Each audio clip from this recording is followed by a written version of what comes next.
Today I want to talk about Anne Applebaum's book Autocracy, Inc., The Dictators Who Want to Rule the World, that was published on July 23rd in the summer by Doubleday in the United States and by Alan Lane in the United Kingdom. Anne Applebaum is a Polish-American journalist who was born in Washington, D.C.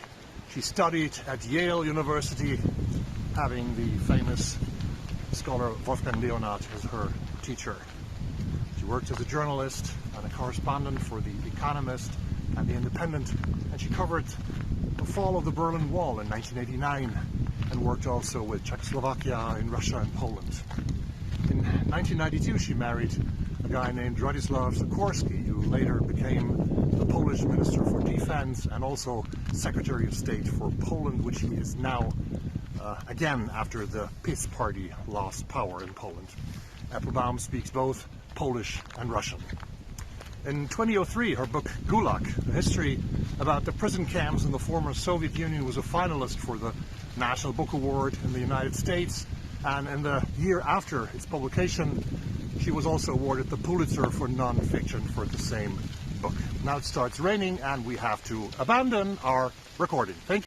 In the years after, Applebaum has written several books about the history of Russia and Ukraine, and she also became a staff writer for The Atlantic magazine. In 2020, 4 years ago, she published Twilight of Democracy, The Seductive Lure of Authoritarianism. Applebaum discussed the rise of right-wing movements across the Western world, from the cult-like MAGA movement in the United States to the Brexiteers in the UK and the right-wing governments of both Poland at the time and Hungary.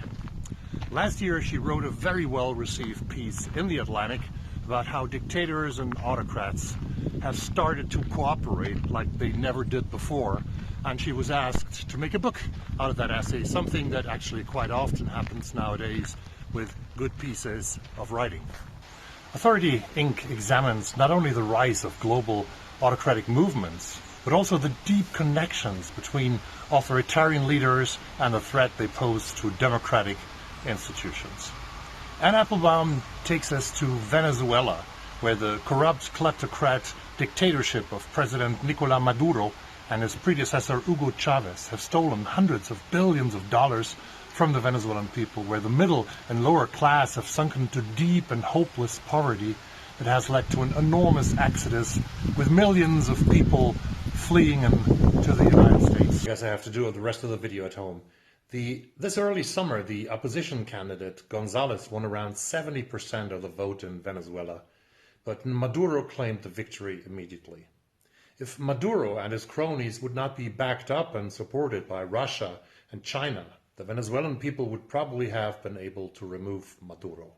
But Russia provides Maduro with military advice and disinformation strategies. The Chinese were, quote, selling surveillance technology, crowd control equipment, and riot gear to the Maduro government, along with water cannons, tear gas, guns, and enormous movable walls that could block people from joining crowds, quote, unquote, from the book. The same Applebaum says counts even for Belarus and the dictatorship of Alexander Lukashenko, who could not suppress his own people without the brotherly help from the Kremlin in Moscow.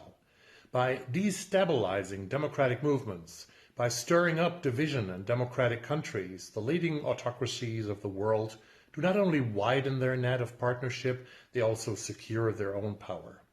In the 1970s, the West German government, with Chancellor Willy Brandt and his famous advisor Egon Bahr, believed in something they called Wandel durch Annäherung. They thought that democracy would spill over to the countries of the Warsaw Pact if we would establish good relationships and trade with autocracies. However, China, which has developed from a poor socialist country into the second largest economy in the world, has not developed into a democracy with freedom of speech and other human rights.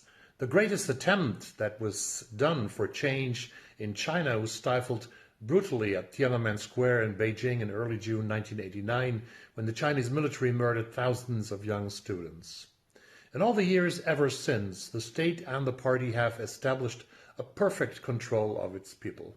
A middle class has developed in China, and many people are now able to live a decent or a good economic life today if human rights are not necessary for a good life.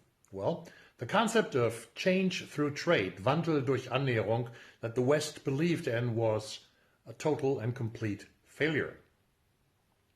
Russia's invasion of Ukraine and the ongoing genocide against the Ukrainian people is not only an attempt to make the Russian Empire greater, it is absolutely necessary for dictator Putin to prevent any liberal democracy to be established in his neighborhood.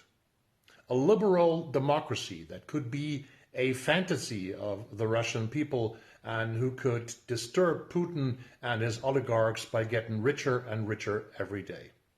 Not Elon Musk is the richest man of the planet. It is very likely the Russian president Vladimir Vladimirovich Putin, who basically controls all the resources and companies in the biggest country on earth. Anne Applebaum has dedicated her book For the Optimists, which shows that she very likely does not count herself being a great optimist anymore. On November 5th, the United States may vote another autocrat in power, a man named Donald J. Trump, who always brags how great he gets along with autocrats like Putin and Xi, with dictator and murderer Kim Jong-un, and who always mentions hybrid autocrat Viktor Orban of Hungary as a smart, strong, and great European leader. That's what he does. If America then likely would turn its back to its allies in Europe, the autocrats would have achieved a major win. Well, Anne Applebaum does not write much about the looming danger in the United States. However, the connections between different kinds of autocracies, Islamic, proclaimed socialist or communist, and nationalistic, are scary. An alliance of Democrats united, says Applebaum, is urgent and needed to preserve the liberties and human rights that our forefathers have fought for. On the 176 pages of the book, Autocracy, Inc. is a short but important book where Pulitzer winner Anne Applebaum once again connects the dots for us. And that's why I will recommend this book to all of you to learn more about the autocrats of the world that have now started to work together a couple of years ago already.